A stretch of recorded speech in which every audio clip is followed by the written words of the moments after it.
ora, I'm Zoe George and welcome to the 4th episode of Fair Play, a podcast covering women in sport, from athletes and results to current affairs and issues. You can listen to our entire back catalogue that features interviews with some of this country's top sportswomen at rnz.co.nz and wispsports.com. At WiSP Sports you can also find a bevy of fantastic sports shows from around the world, including the brand new morning show with Chris Stafford and Gabby Hall. If you're after something non-sporty, there's a huge selection on rnz.co.nz. My personal favourite, Bang. It's all about love, sex, identity and relationships in modern day. It's a good laugh. Really enjoyed it. You can keep up to date with us and all the happenings on social media at WiSP Sports, at RNZ and at producer_Zoe.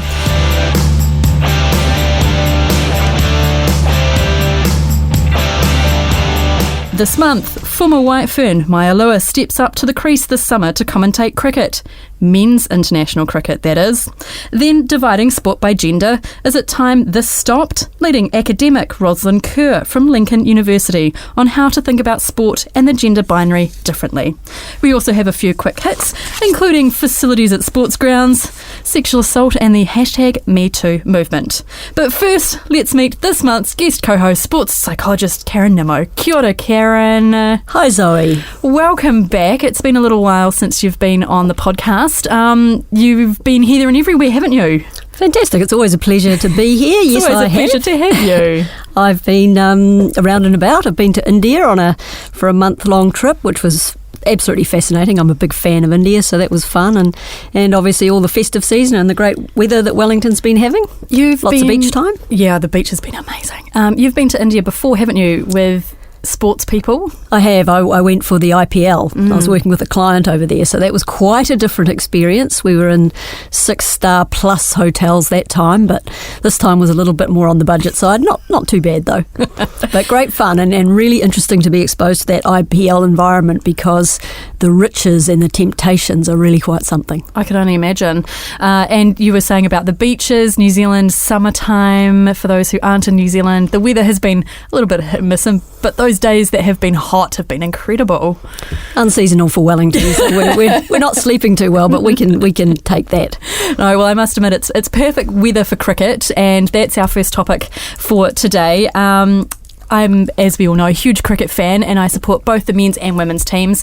Recently, I went to the Basin Reserve, Karen, to see the Black Caps play Pakistan, and sat on the balcony, on the embankment there. The best spot in all of Wellington. Absolutely. It's under the Pohuta Kawas. It's stunning.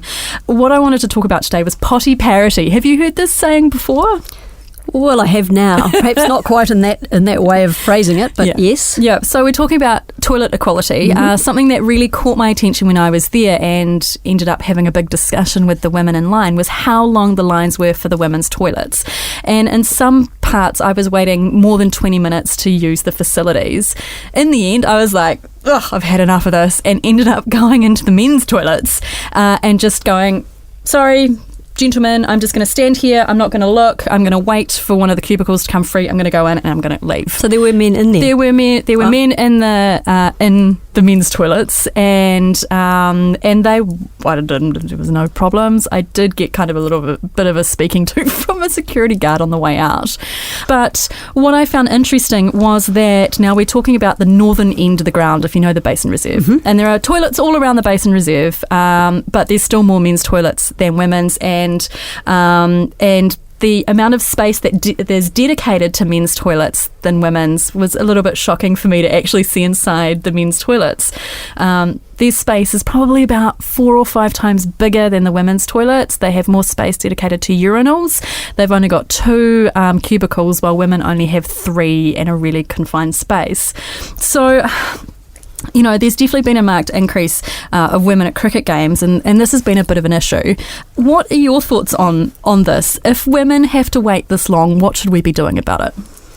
I think go you for going into the men's toilets, because needs must be met in the first instance. I think I've used those toilets. The women's facilities are appalling at the Basin. And I think it's a throwback to the old days when men mostly did attend the matches, so I can see why the numbers were set up like that in the first place. But I think New Zealand cricket will be making a big effort now that they're really behind, participation and getting more women along.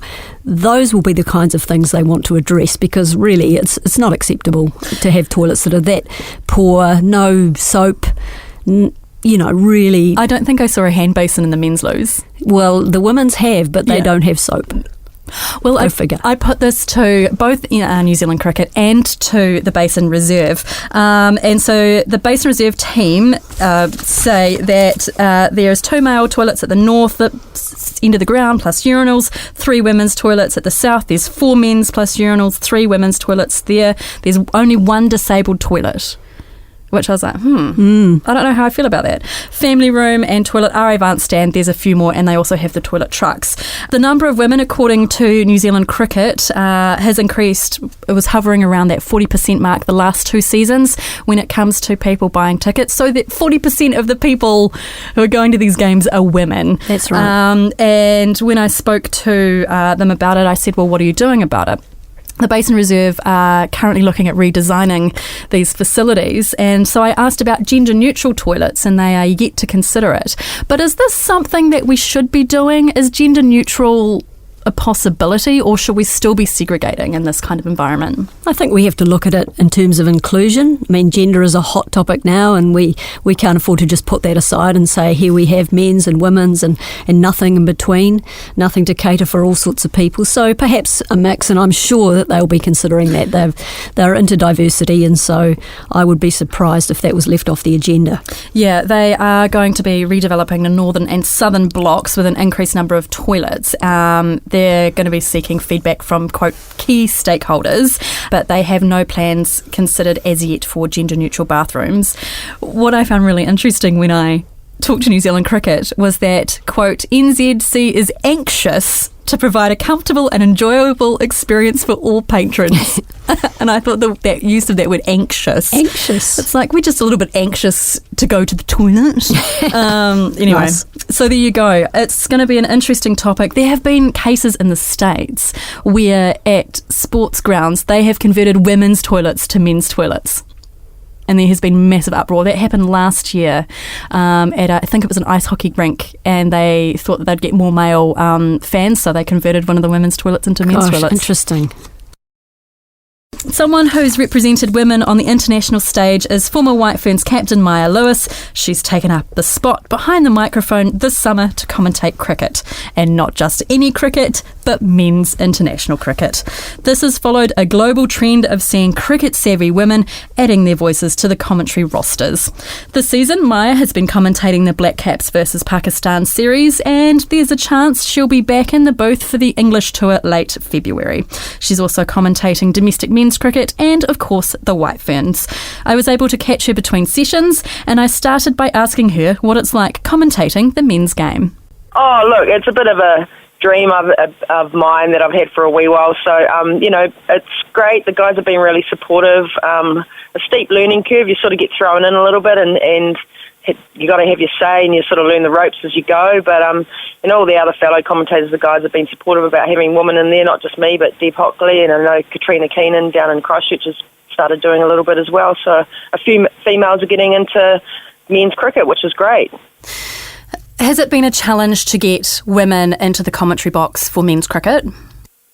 Look, it's been happening overseas. Australia with Lisa Stalaker and Mel Jones been doing it for quite a long time now, and them even doing IPL and that sort of stuff as well. And, there's a Anjan Chopra from India and Charlotte Edwards, I know, from England's doing a bit. So all the other countries are starting to get on board a little bit with it. So, I think New Zealand is starting to do that as well. And obviously they broke a bit of ground with the females commentating a men's test, which not sure if that has been done because they didn't have any at the recent Ashes in Australia, so yes, not initially. There was that image of all middle-aged white men that went around social media. Did you see that? I actually did. I think the whole thing was male, pale and stale or something, but not necessarily the case. But look, I mean, Australia have probably been one of the most inclusive in terms of including female commentators, so it was really probably just for that series, and, you know, it's a traditional thing. I mean, it's time. Things like this take time. You can't expect countries or things to change really rapidly. It's small steps, but they're definitely in the right direction. So I think, you know, if awareness like that continues happening, then changes happen as well. Whose idea was it to do this, to put women in the commentary box? Was it driven by women or was it driven by men?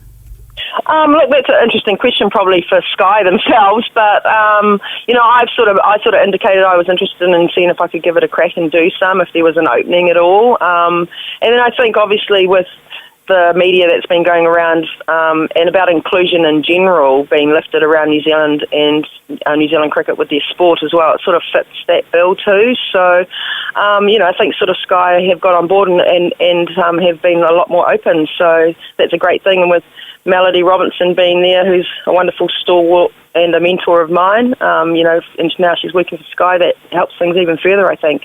Are you getting paid the same as the male commentators? You're straight up, aren't you? Oh, well, come on, straight to the point. If we're talking about inclusion here, we can't not talk about being paid. No, all good. So, look, I'm not exactly sure what other people are on. I know it doesn't really matter whether you're a male or female. There's a sort of a development, say, commentator fee versus a more experienced commentator fee. So I think that's pay equality depending on your experience, really. Yeah, absolutely. We're talking to Maia Lewis, former White Fern, who has been sitting in the commentary box for the men's Black Caps tours. They have been playing so well, but let's not talk about the Black Caps because this is a Women in Sport podcast. You've also been working with the Halberg Disability Sports Foundation and you had your final day recently. What was your role there? Yeah, I've been there for 5 years, and my role was a lead disability sport advisor, so it's basically getting physically disabled people into sport or being active, mainly targeting kids. And I had 2 regions, which I was covering, Counties Manukau and Northland, so pretty big regions, and did some national stuff as well, running a national water sports project too. So really fulfilling role with a myriad of sports I didn't even know exist, or initially when I started 5 years ago, like boccia and wheelchair basketball and wheelchair rugby and goalball and that sort of stuff. So learnt heaps from there, and now I'm onto a new journey, really. Yeah, later in the podcast we're going to be talking to an academic who looks at gender division in sport and the fact that actually we shouldn't be dividing based on gender lines when it comes to sport. With disability, it's not about gender, is it? It's about ability when it comes to sports teams and putting them in... Oh, definitely, yeah. You mean someone like Sophie Pascoe is a prime example of that, who's one of our top Paralympian swimmer and got many gold medals, and, you know, she's female and she's doing really well, and so it makes no difference. I mean, and in the work we do as well, it's just about getting people active who have a physical disability of some sort, so they get the same opportunity, whether it being adapted in some way as everyone else. That, you know, it could be recreation as well, so we get into water sports like adapting paddleboarding and surfing and that sort of stuff as well, so it's pretty tough hanging at the beach sometimes. Sounds like heaven. It sounds fantastic. And you've just finished up with them and you're off to College Sport Auckland. Why the change? Look, it's always about career progression, and, you know, sort of middle-aged now, so I can't sort of sit on my laurels, and it's new challenges, so those sorts of things. I've relocated back to Auckland, which is always interesting, being in the big smoke with the traffic, but you know, there's a lot of positives for me. It's sort of complementary with the commentating as well, so exciting challenge where I'm working with I'm a sport relationship manager there. It used to be Timapata George's Bailey old job, which is an honour to be taking over her, and I'm working with sort of 18 different sports in the college sector, around Auckland, so it's going to be very busy. Very busy, but like you said, it also means that it will fit in around your commentary. Well, what else are you commentating this season? We've got Pakistan men's team in New Zealand at the moment. Are you going to be commentating on the English tour as well? Yeah, look, it's all a bit unknown. So I'm doing, after I did a couple of days at Seddon Park at the men's test, West Indies Black Caps, I've done another Super Smash game down in the Mount, and I'm doing another one, the preliminary final tomorrow at Eden Park Outer Oval. So, they're giving me some domestic games to continue to gain some experience, which is fantastic, because the more hands-on, the better you get from what I can tell. And then I think my next stint is one of the White Ferns are playing and have a televised game down in the Mount, our 2020 game down there, so in March. So I'll be doing that one as well. So look, it's just sort of ever evolving, and I'm just taking some opportunities as they arise, really. That was former White Ferns captain Maia Lewis, who's been commentating men's international cricket this summer. I put a request into Sky Sport, as I always do when it comes to pay parity, who hire the cricket commentators, and asked if women get paid the same as men. Their response was that, quote, "Our freelance contracts are standard no matter of the gender."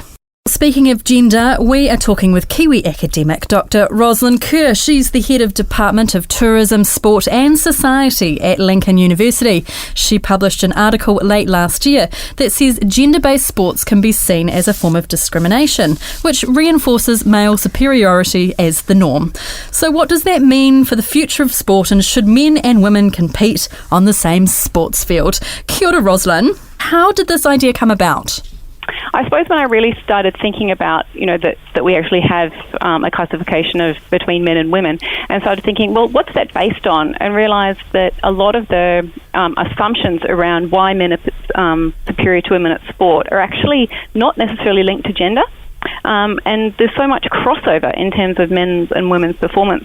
If you think of something like any of the large marathons that are run, okay, a man might be the first finisher, but there's almost always a woman in the top 10, meaning that there's a lot of women beating a lot of men in a lot of different events. But the way that it's sports set up, we're not really allowed to sort of see that or focus on it, and instead it just keeps reinforcing this assumption that men are superior to women, and women just don't have that chance to prove themselves, which isn't the case in any other walks of life. We don't. There isn't really anywhere else where we say, oh no, you're not even going to have a go at trying to be the best at that. Sorry, because we know you just can't. That's just not, and that's I think what I was really meaning about that comment about being discriminatory. That it's simply, as it is set up at the moment, there's just not an opportunity for women to even try to be the best at any sport, because it's assumed they can't. And so, I guess my thinking was really about how could we create a system that's fair and that doesn't make assumptions around gender. That's really what I was after. So how do we go about doing that then? So, well, I was suggesting that instead of classifying purely by gender, just classify by physical characteristics, which is exactly what they do in the Paralympics. So instead of saying that it's just because you're a woman that that your body type means you can do this or you can't do that or whatever, then you instead say, okay, well, it's because your body has a certain amount of muscle mass or something like that. In Paralympics, they have things like, what is your sitting balance in certain positions and that kind of thing, depending on the disability. So it's not based on what exact medical condition you've got. It's based on what your body can do. So that's what I was sort of suggesting that we could play around with in sport. And I'm not at all suggesting that this is a perfect idea, but I just really want to start the conversation about how we could actually do sport differently without relying on these assumptions around gender and performance. Is it a new conversation? I think, I know you were talking before about trans, and I think probably in that space is where the conversation has happened more than other places. So I think it has been going from some time, but I think what I haven't seen is anybody really saying, well, here is an alternative system. So that's really what I was trying to come up with, is just to say, okay, well, here is something we could work from. And believe me, in the article I've written, there's about 3 pages saying that I know it isn't perfect, and I know that there's a lot more research that needs to be done to work out how that would actually take place, ideally. But I still think, it's there. I haven't really come across anything else where anyone said, okay, well, if we're not going to do, the only options are either everybody competes together or we have gendered segregation. It's like, well, actually, there could be another option. Why don't we look at different traits that create success and use those to classify athletes, just like they do in the Paralympics? We're talking with Dr. Roslyn Kerr about gender segregation in sport. There's physical implications too, though, right? I mean, it might be okay to have, let's say, golf, maybe. You could play golf next to each other. I mean, I'm sure Lydia Ko would absolutely wipe the floor with so many male golfers. What about rugby, though? We've got to think about this consideration, don't we? Well, to some extent, yes. But on the other hand, do we sit there and say we have to think about the small men and not allow them to play rugby? So not all men are actually 6 feet tall and built like Richie McCaw. So what happens to those men who are only 5'5"? Do we say, we don't want to have them play rugby because they might get hurt and we should prevent them in case it's bad for them? So why do we treat women any differently? Karen, what are your thoughts on this? Are there any psychological implications playing sport with the opposite gender? I think it's a really interesting topic, and as I said before, I think opening the door onto things like this is so interesting, Roslyn. I mean, in terms of psychology, I've never seen any difference in levels of determination or work ethic between men and women. So, in that space, I think there's no reason not to. However, I suppose, as you've addressed, there are some practical implications in terms of actually physically implementing this, and also I guess we have to consider that women do want to compete against women too, because there is that level playing field in that regard, and you can win, and also that women like being with women. So, there's a whole lot of other factors that come into it, but I think particularly in relation to the transgender issue rising up, why not look at how we can reclassify things? Why be so narrow as to just keep our minds fixed on what's always been? Yeah. For me, some of my earliest and most favourite sporting memories was playing cricket in a boys' team and getting a boy out, and one of my first wickets ever. I was so thrilled. And the boy just stood there. He just stood there and he's like, I'm not going. I've been bowled by a girl. And the umpire was like, no, you've been bowled by a bowler, off you go. And I was like, yay. But I enjoyed that experience because I was competing against men. How old were you? Oh, gosh, I would have been about 10, maybe younger. And as you grow older, there's not that opportunity anymore. You get segregated. You go to high school, you get segregated. They create a girls' team so that you can play. That's right. Instead of just putting you into any team that you're good enough to play in. I think it's a really interesting conversation to be had. So, Roslyn, timeline for this. What are the next steps from here? That's a good question, I suppose. For me, because I work in the academic environment, I'm really waiting to see the response from other academics and to take it, sort of see what, because as I said, I know this is an initial idea that needs a lot of refinement and a lot of thinking through. So I guess I'm looking forward to seeing the work that follows from other academics to see how we can develop the idea further. Fantastic. Well, we wish you all the very best with your research, and we look forward to chatting with you again soon. That was Dr. Roslyn Kerr from Lincoln University. Let's move on to our final topic for today, and I would really love to dedicate an entire episode to the #MeToo movement, particularly within sport. But what I wanted to discuss this briefly, particularly in the light of more stories coming out of the States about gymnasts being sexually assaulted. Earlier this week, 4-time Olympic gold medalist Simone Biles says she was sexually abused by the former USA team physician. This comes after a number of other high-profile gymnasts shared their experiences regarding sexual abuse by the doctor. Are you shocked by these revelations? Not at all. No? No. I think abuse is rife in sport. Any arena in which you get a power imbalance, and sport is a masculinised area, it is going to happen. And I think Me Too has opened the door again to at least people being able to speak up about these experiences and not hiding them or going to ground. For young women in particular, it gives them some means of saying when things, or at least talking about and asking if things are appropriate, because often you can get into a very confusing situation. As a psychologist, I've heard many stories which, we're dealing with obviously behind a closed door, but it's not right that young people have to be subjected to this kind of pressure in a sporting environment. Have you been sexually harassed?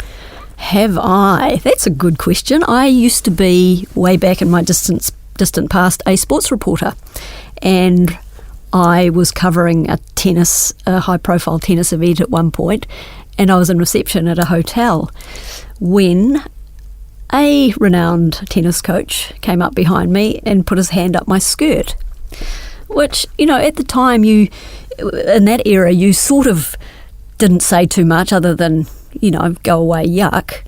But you got on with things because you had a job to do and a career to build, and people didn't talk about those things. And he laughed and on his way.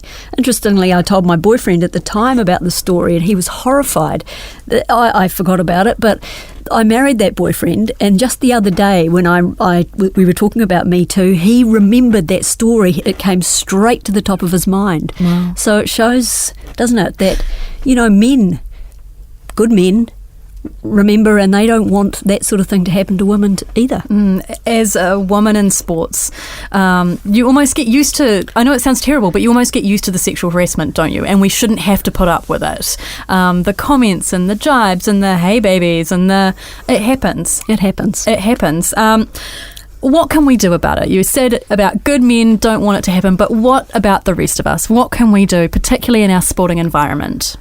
Well, I think we have to give people a means and an obvious process to follow if they feel like they are in trouble, and we have to talk about these things and let people know that they're not appropriate. I've seen young women pushed into sort of relationships or being slightly groomed by coaches. I've seen young boys in the same situation. I've also seen young women be pressured by older women athletes, lesbians, and a little bit of pressure applied in that way, and that's not easy either. And I've seen a lot of very angry parents who have been trying to deal with these issues.